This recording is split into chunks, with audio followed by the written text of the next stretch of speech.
Guys welcome back. सो अभी हमारा सो रही है और बर्थडे के एक दिन पहले ये व्लॉग मैं शूट कर रही हूँ। अभी 11:15 होने वाला है। यही एग्जैक्ट मच्छर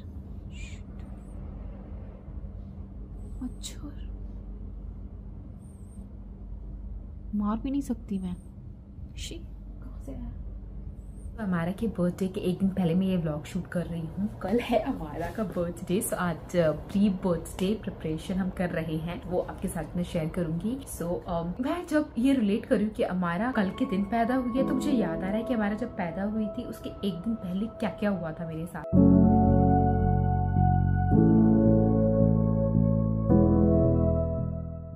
इस टाइम पे 11 बजने वाले हैं। मुझे याद आ रहा है कि मॉर्निंग के टाइम हम लोग सबसे पहले डॉक्टर के पास गए थे, क्लिनिक गए थे। मेरे पूरे 40 हफ्ते कंप्लीट हो गए थे, 9 महीने हो गया था, लेकिन हमारा अभी तक बाहर नहीं आई थी। 40 हफ्ते बाद थोड़ा अंदर ना कंडीशन क्रिटिकल हो जाती है क्योंकि स्पेस कम बच जाता है बच्चे के, मतलब फैल के नहीं रह पाते बच्चे। 40 हफ्ते तक हो जाए डिलीवरी तो वो बेस्ट रहता है। एंड तो हम लोग गए थे इस टाइम पे डॉक्टर के पास। अगर मेरे पास उस टाइम का कुछ व्लॉग रहा तो मैं यहाँ पे आपके साथ जरूर शेयर करूंगी। साइड वहाँ पे ये टेस्ट होता है, मतलब पेट के ऊपर वो कुछ लगा देते हैं अपनी टूल्स इक्विपमेंट्स एंड बच्चे की हार्ट रेट को मेजर करते हैं, चेक करते हैं। और जब वो मैम चेक कर रहे थे डॉक्टर, वो सही नहीं आ रहा था तो मैं डर गई थी। तो डॉक्टर भी देख के परेशान हो गई थी और उन्होंने बोला कि नहीं कुछ प्रॉब्लम ना हो जाए, तो आप एक काम करो, आप आ जाओ हॉस्पिटल, अभी आप एडमिट हो जाओ। थोड़ा डर लग गया था मुझे उस टाइम क्योंकि एक तो ड्यू डेट से ज्यादा हो गया था, हमारा हुई नहीं थी और वो हार्ट बीट प्रॉपर नहीं आ रही थी। तो उन्होंने बोला आप घर जाओ और सामान पैक करो एंड देन एडमिट हो जाओ हॉस्पिटल में।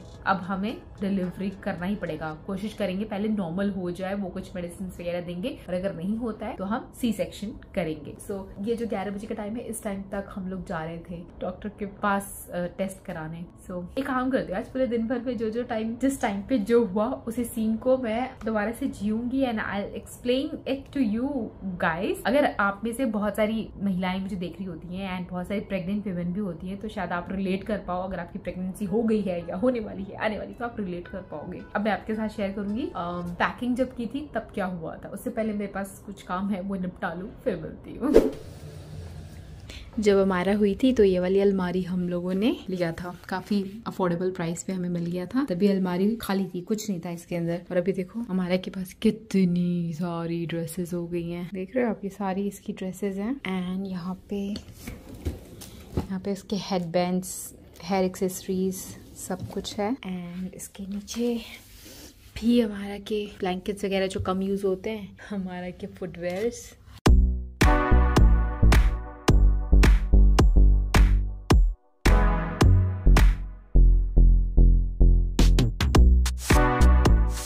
ये देखो हमारे का छोटा सा बेड है, फोटोशूट में हमने इसको कई बार यूज किया है, अगर आपने देखा हो याद हो तो। अगेन यहाँ हमारे को फोटोशूट करने के लिए प्रॉप्स वगैरह रखे हैं, सब प्रॉप्स की जगह है।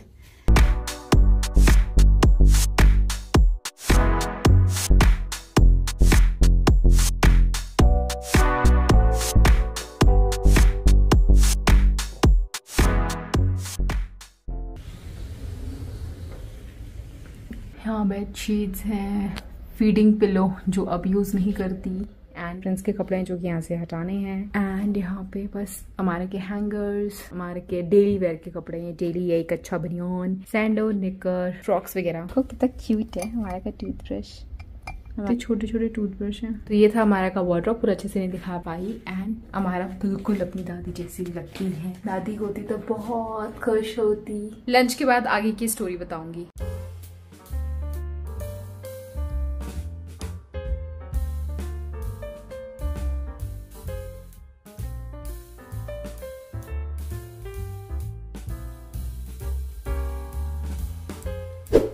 जब डॉक्टर ने बोल दिया था कि आप सारा सामान पैक करके चले जाओ हॉस्पिटल एडमिट होने के लिए, तो हम लोग फटाफट घर आए। मैंने थोड़ा बहुत खाना खाया, उसके बाद हमने थोड़ा सा व्लॉग बनाया। हमने व्यूअर्स को बताया कि हम जा रहे हैं। पैकिंग सब ऑलरेडी हो रखी थी, सामान उठाया एंड देन अच्छा उस दिन मेरे को पता नहीं था कि मेरा आज ही वो बोल देंगे कि आपकी डिलीवरी का आज ही ट्राई करेंगे। तो सुबह उठ करके मैंने बी नेचुरल की कोई मेकअप की वीडियो शूट की थी। So I was already in full face makeup. तो अब मैं मेकअप रिमूव करने थोड़ी ना बैठती, वैसे डॉक्टर ने बोलते हैं फटाफट एडमिट हो जाओ, तो मैं वही चेहरा लेकर के चली गई। तो I was in full face makeup. हम लोग चले गए हॉस्पिटल। सो वहाँ सब ऐसे देख रहे थे, घूर रहे थे कि ये डिलीवरी होने वाली है। सामान इतना सारा लेकर के आए हैं। एक तो सामान हमारे पास बहुत ज्यादा हम लेकर के गए थे, क्योंकि एक बार मैं वहाँ एडमिट हो जाती तो प्रिंस बार बार तो नहीं आते ना घर पे, जो कुछ सामान छूट गया तो मुझे अकेले वहाँ पे, क्योंकि सब तो दिल्ली में थे, प्रिंस अकेले मुझे वहाँ छोड़ करके नहीं आते। और तो बहुत पास था हॉस्पिटल घर के, बट मैं नहीं चाहती थी कि वो मुझे छोड़ करके आओ। और वैसे भी कार की डिग्गी में इतनी सारी जगह है ही, हमने इतना अच्छा हॉस्पिटल बुक कर ही रखा है जिसके अंदर हमें इतना बड़ा स्पेस मिल रहा है, तो why not to take everything whatever I wanted. जो भी मुझे लगा मेरे लिए जरूरी था ले गए थे। एक्स्ट्रा तो ले गए, हमेशा अपने साथ एक्स्ट्रा चीज कैरी करती हूँ। हाँ, मैं मेकअप में ही चली गई तो वहाँ ऐसे मेरे को लिफ्ट में देखते हुए जा रहे थे और बोलते हुए जाते कि अरे डिलीवरी के लिए आई है इतना मेकअप करके। पीपल जज you for everything, whatever you do. ना करो तो भी करो, तो भी तो I was happy, I was enjoying, so I went there and लगभग 3 या 4 बजे के आसपास मुझे एडमिट कर लिया वहाँ पे। बुकिंग ऑलरेडी हमने कर रखी थी कि डेट नहीं देना होता है आपको, बस रफ डेट आपकी ड्यू डेट बतानी होती है एंड देन आपकी बुकिंग हो जाती है। हम एडवांस भी पहले से पे कर चुके थे। वहाँ पे दिखाया आपको हमारा कि सारा अलमारी सामान रखा हुआ है एंड यहाँ आते ही देखो पूरा हमारा ने हॉल भी ले रखा है, मतलब रूम में घुसते पहले अलमारी एंड यहाँ पे हमारा का ये मैट अमेजोन से मंगाया था। आप लोग बहुत पूछते हो कहाँ से लिया। एंड ये प्ले पैन बहुत हेल्प करता है हमारा, इसके अंदर रहती है तो मैं फ्री रह पाती हूँ, फ्रीली कहीं भी आ जा सकती हूँ रूम में। So it's very very helpful. लगभग 4 बजे के बाद मुझे एडमिट कर दिया था एंड उसके बाद पानी चढ़ाने लग गए थे आई गेस, कुछ मेडिसिन भी देने लग गए थे, कुछ टेस्ट भी करने लग गए थे and again heart beat check कर रहे थे। नॉर्मल डिलीवरी हो जाए इसलिए उन्होंने मेरे को कुछ इंजेक्शन लगाए एंड बहुत अजीब सा लग रहा था, खुशी भी हो रही थी, डर भी लग रहा था, अजीब सा मोमेंट था। 1 साल पहले की बात है, हमारा पेट में थी, पास नहीं थी और I was feeling blessed, I was scared, सब कुछ एक साथ था। उसके बाद क्या क्या हुआ मेरी यादें धुंधली होती जा रही है, मुझे तो याद ही नहीं आ रहा। याद करती हूँ। पेन होना स्टार्ट हो गया था मुझे, रात को पेन हो रहे थे मुझे, पर मेरा डायलेट सिर्फ 2 सेंटीमीटर ही डायलेट हुआ था, इससे ज्यादा नहीं हुआ था। 10 होना जरूरी होता है नॉर्मल डिलीवरी के लिए, 8 भी हो जाता है, 7 भी हो जाता ना तो हो ही जाती है नॉर्मल डिलीवरी, पर मेरा हो ही नहीं रहा था, डायलेट नहीं हो रहा था, पेन लेकिन हो रहा था। मैंने पेन सहा था, मैंने रात भर पेन सहा, पर नॉर्मल डिलीवरी नहीं हो पा रही थी। कुछ क्रिटिकल कंडीशंस कभी कभी ऐसी हो जाती हैं, आप चाहो ना चाहो, डेस्टिनी डिसाइड्स क्या आपके साथ होगा। सो हम सब बहुत ज्यादा टेंशन में थी, क्या होगा क्या नहीं, नॉर्मल डिलीवरी होगी नहीं होगी पता नहीं था कुछ। उसके बाद रात को डॉक्टर मुझे देखने नहीं आई, उन्होंने बस बोल दिया था ठीक है अगर होता है तो ठीक है, नहीं तो देखेंगे, हम कोशिश करेंगे नॉर्मल का ही कोशिश करेंगे। वो तो पूरा फुल मूड में थी, नॉर्मल ही करेंगे। वो तो बहुत ही अच्छी थी मेरी डॉक्टर। देख रहे हो पीछे बच्चे की कितनी सारी फोटो डाल रखी है। कहते हैं ना बच्चा होने वाला होता है तो बच्चों की तस्वीरें देखते, तो प्रिंस ने ला करके यहाँ डाल दिया था। ये तस्वीरों को चेंज करना है और यहाँ हमारे की तस्वीरें डालनी है, टाइम ही नहीं मिल पा रहा करने का। चलो एक बार डिनर कर लेती हूँ, फिर मैं आपको बताती हूँ आगे क्या हुआ।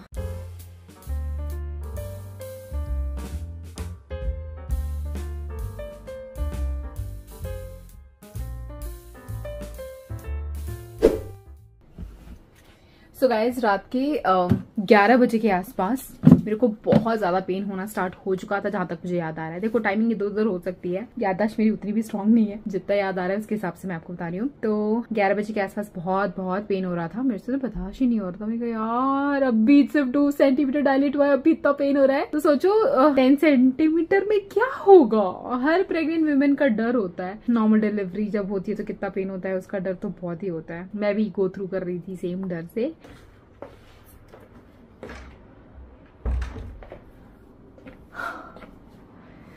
फाइनली रात के 12 बज चुके थे, अगला दिन लग चुका था और हम सोच रहे थे कि पहले तो हमें लगा था कि वो सेम डे हो जाएगा बेबी, पर सेम डे हुआ नहीं था। तो फिर हम सोच रहे थे अभी क्या करें, नॉर्मल होगा या सी होगा, गर्ल होगा या बॉय होगी, बस यही तो सवाल मन में घूम रहे थे। मुझे तो समझ ही नहीं आ रहा था क्या करूं, बस इंतजार खत्म ही नहीं हो रहा था। मतलब वो 9 महीने जो वेट किया ना, वो वाला इंतजार इतना लंबा नहीं लग रहा था जितना लंबा वो दिन लग रहा था। वो दिन खत्म ही नहीं हो रहा था, हमारा बाहर आ ही नहीं रही थी, कुछ समझ नहीं आ रहा था क्या करना है। हमारा का बर्थडे अभी आने वाले 1 घंटे में है एंड मैंने अभी तक कोई तैयारी शुरू नहीं की है। मैं चाहती हूँ हमारा को पहले ही विश कर दूं, सो मैं कंघी कर लेती हूँ, कुछ बलून्स फुला लेती हूँ, फुग्गे फुला लेती हूँ एंड देन हमारा को विश करूंगी मैं।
It's your birthday.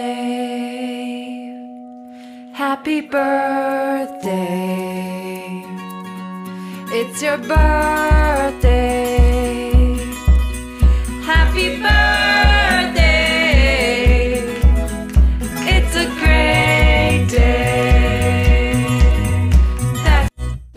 बज चुके हैं 12 एंड हो गया है अमायरा का birthday. Happy birthday to you, happy birthday to you, happy birthday dear Amayra, happy birthday to you.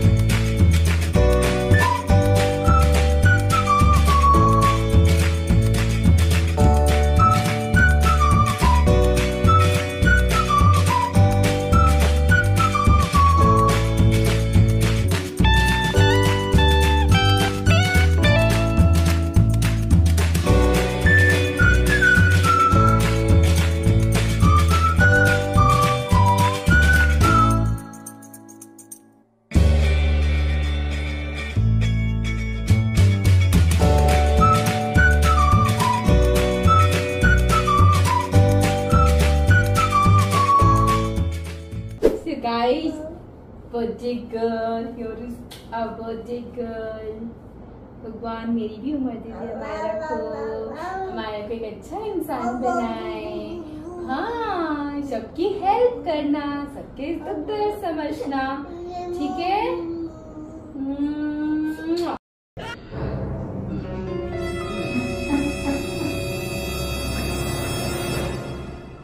मैं क्या ब्लेसिंग दे रही हूँ, क्या आशीर्वाद दे रही हूँ। मेरी बेटी ने मेरे मुंह पे दोनों हाथों से तबला बजा दिया। हाल देखो क्या किया हमारा आपने। मम्मा ने आपके लिए इतना सुंदर डेकोरेशन किया। अच्छा चलो कोई बात नहीं, चलो अब हमारा सोएगी गाइस। हमारा को हम विश नहीं करना थे पर ये उठ रही थी इसलिए हमने विश कर दिया। चलो सोते हैं। ठीक है, रात भर नहीं सोएंगे, डांस करेंगे। क्या डांस किया पूरे भाई।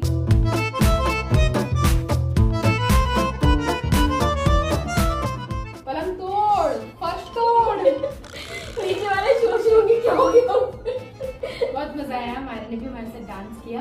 अभी सोते हैं, फिर सुबह उठ के कल मस्ती करेंगे, सुबह जल्दी उठेंगे। Last time happy birthday to you, happy birthday to you. 12 बज चुके हैं, हमारा को विश कर दिया, सेलिब्रेट कर दिया। तो हमारा हुई, मैं ऑपरेशन थिएटर में पहुंची 5 मिनट के अंदर, बच्चा हाथ में। एंड उस टाइम सिर्फ हमारा का ही जन्म नहीं हुआ था, मेरा भी जन्म हुआ था माँ के तौर पे। सो माँ वाली फीलिंग पिछले 1 साल से सेलिब्रेट कर रही हूँ एंड बस करती रहूंगी जिंदगी भर। एक और नया जन्म हो गया है मेरा। I am really happy, excited, looking forward. ऐसे और भी बहुत सारे बर्थडे मैं अपनी बेटी के साथ मनाऊं और बहुत सारी खुशियां दूं उसको। Thanks for watching guys. अगर आपने यहाँ तक देखा है तो don't forget to subscribe, like, share. Will catch you again, till then bye.